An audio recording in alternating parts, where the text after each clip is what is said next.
Real Madrid and Bayern Munich এই match হইতে যেতেছে এবারের চ্যাম্পিয়ন্স লিগের কোয়ার্টার ফাইনালের সবচাইতে বড় হেভিওয়েট ম্যাচ। এবং আমি বা আপনারা যারা ফ্যান্স আছেন সবাই এই ম্যাচ দেখার জন্য এক্সাইটেড। এবং আজ রাত 1টার দিকে আমরা দেখতে পারবো যে বায়ার্ন মিউনিক অ্যান্ড রিয়াল মাদ্রিদের সে ঐতিহ্যবাহী, আজ থেকে 5 বছর 10 বছর আগে বলতে পারেন, 5-7 বছর আগেই বলতে পারেন, যে চ্যাম্পিয়ন্স লিগের ক্লাসিকো হিসেবেই এই ম্যাচ পরিচিত ছিল। এবং লাস্ট যখন তারা মুখোমুখি হয়েছে এবং ঐতিহ্যবাহী সেই গোল আমরা হজিলুর দেখতে পাইছি। ম্যানুয়েল নয়ার যে ভুল করছিল সেখান থেকে হজিলুর যে রিবাউন্ডে যে গোল করা এবং সেখান থেকে চ্যাম্পিয়ন্স লিগের সামনের দিকে ফাইনালে অগ্রসর হওয়া রিয়াল মাদ্রিদের, সেখান থেকে লিভারপুলের সাথে জিতা পর্যন্ত এই জার্নি আমরা দেখতে পাইছি। কিন্তু ওই হজুলুর মতো কেউ কি রিয়াল মাদ্রিদে আছে যে যে কোনো মুহূর্তে একটা গোল করে রিয়াল মাদ্রিদকে সামনের দিকে নিয়ে যাবে? এবারে চ্যাম্পিয়ন্স লিগের ফার্স্ট লেগটা আমরা দেখতে পারবো সান্তিয়াগো বের্নাব্যুতে হবে। এবং এবারে রিয়াল মাদ্রিদের টিম সম্পূর্ণ ডিফারেন্ট। এবারে বায়ার্ন মিউনিক যেই টিম তারা আরও বেশি শক্তিধর এবং যে ভিনসেন্ট কোম্পানির যেই কোচ তার আন্ডারে এবারের 2 সিজন খেলতেছে বায়ার্ন মিউনিক এবং তাদের পারফরমেন্স গত সিজন থেকে এই সিজনে আরও বেশি ইমপ্রুভ হয়েছে। এবং তার প্রমাণ করার এটাই মাত্র সুযোগ যে রিয়াল মাদ্রিদের বিপক্ষে যে ভিনসেন্ট কোম্পানির যে ট্যাকটিক্স সেটা কাজে দেয় কতটুকু, এবং তার যে ট্যাকটিক্স সম্পূর্ণরূপে যদি মাঠে ইমপ্লিমেন্ট করতে হয় তার সবচাইতে বড় রোল প্লে করবে হচ্ছে হ্যারি কেইন। এবং হ্যারি কেইন ইনজুরি আছে এবং ইনজুর থেকে ফিরে আসছে, মানে খেলতেছে খেলতেছে না, সব কিছু নিয়েই হ্যারি কেইন। তো এই ম্যাচ হ্যারি কেইন স্টার্ট করে কিনা এটার উপরে অনেক কিছু ডিপেন্ড করে। এবং আমরা কোন রিয়াল মাদ্রিদকে দেখতে পারবো, সেটা কি লা লিগাতে খেলা রিয়াল মাদ্রিদকে, যে রিয়াল মাদ্রিদ কিনা মালোর্কার সাথে হেরে যায় এবং চ্যাম্পিয়ন্স লিগে ম্যানচেস্টার সিটিকে বিদায় করে দিয়ে তারা রাউন্ড অফ 8-এর জন্য কোয়ালিফাই করে। তো এই সব কিছু তখন আপনি দেখবেন, আপনার মনে অনেক কোশ্চেন থাকবে যে কিলিয়ান এমবাপ্পে আবার কি স্ট্রাইকিং পজিশনে শুরু করবে কিনা। হ্যাঁ, কিলিয়ান এমবাপ্পে শুরু করবেন এবং কিলিয়ান এমবাপ্পে আসার পরে টিমের যে অবস্থা হয় যে ব্যালেন্স থাকে না, যেভাবে অ্যাটাকে যায় তারা, কিলিয়ান এমবাপ্পে আসলে অনেক কিছু স্যাক্রিফাইস করতে হয়, কিলিয়ান এমবাপ্পেকে খুঁজে বের করতে হয়।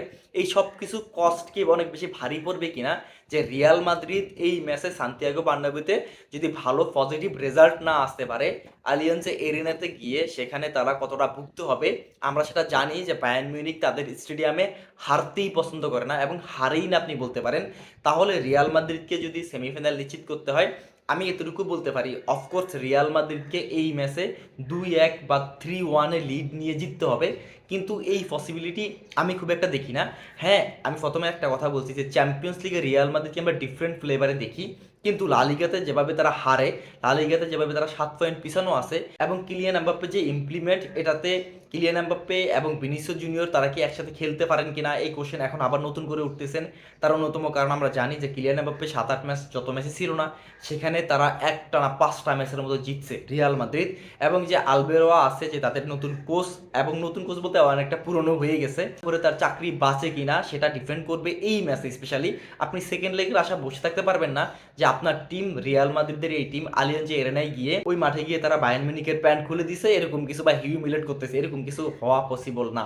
যদি কিছু করতে হয় এই ম্যাচেই বার্নাব্যুতে আজ রাত 1টার দিকেই করতে হবে। এবং আলবেরোয়া যেভাবে কনফিডেন্ট দেখাইতেছে তার টিমের প্রতি যে আমরা মালোর্কার সাথে হেরে গেছি 2-1, কিন্তু তারপর থেকেই আমাদের প্ল্যান এটা ছিল যে আমরা বায়ার্ন মিউনিখের এগেনস্টে জিততে হবে চ্যাম্পিয়ন্স লিগে, আমরা ঐতিহ্যবাহী একটা রাত একটা উপহার দিব আর একটা চ্যাম্পিয়ন্স লিগে এ বার্নাব্যুতে। এবং তার যেভাবে রিয়াল মাদ্রিদকে মোটিভেট করা উচিত সে সেভাবে করতেছে এবং প্লেয়ারদেরকে সে মাথায় উঠেতেছে এবং মাথায় উঠেতে উঠেতে 7 আসমানে নিয়ে যেতেছে।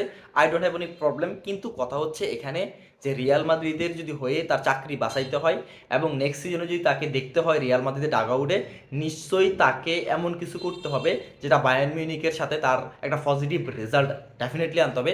আদারওয়াইজ লা লিগা ডান হয়ে গেছে, সেখান থেকে কোনো রকমই তাকে নেক্সট সিজন কোচ হিসাবে দেখতে হলে এই বায়ার্ন মিউনিখের সাথে তাকে একটা পজিটিভ রেজাল্ট করতেই হবে, এর কোনো বিকল্প নাই।